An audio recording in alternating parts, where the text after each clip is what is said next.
Hello, আমি ঋতু। আমার আবার একটা মিনি ব্লগে সবাইকে অনেক অনেক ওয়েলকাম। আশা করছি তোমরা সকলে খুব ভালো আছো, আর আমি তো বেশ ভালো আছি। এখন রেডি শেডি হয়ে বেরোচ্ছি। কোথায় যাচ্ছি বলো তো? যাচ্ছি কেনাকাটা করতে। আরে সামনেই তো রাখি পূর্ণিমা, হাতে গোনা মাত্র 2 দিন বাকি। কেনাকাটি করতে হবে না? এই দিনটা জুড়ে প্রত্যেকটি ভাই দাদা বোনের অনেক অনেক অনেক প্ল্যান থাকে। আমারও বেশ কিছু প্ল্যান আছে, জানি ভগবানের ইচ্ছাই সবটা পূরণ হবে। আজকে রাখির দোকানে এসে আমার তো জাস্ট মাথায় খারাপ হয়ে যাচ্ছিল, কোনটা ছেড়ে কোনটা নিই, এত রাখি বাপ রে বাপ।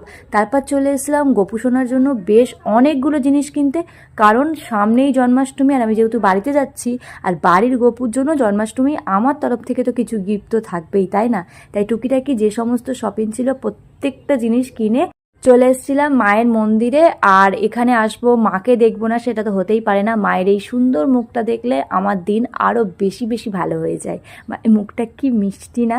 তারপর চলে এসেছিলাম বাজার কলকাতাতে। এখান থেকে আমার বেশ টুকিটাকি কিছু কেনার ছিল। আর জানো তো, কালেকশনগুলো দারুণ ছিল, বিশেষ করে বাচ্চাদের ড্রেসগুলো এত সুন্দর ছিল।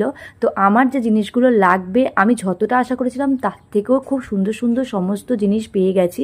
যেহেতু হাতে গোনা আর মাত্র কয়েকটা দিন পর পুজো, সেই জন্য বাজার কলকাতাতে বেশ ভালো অফারও চলছে।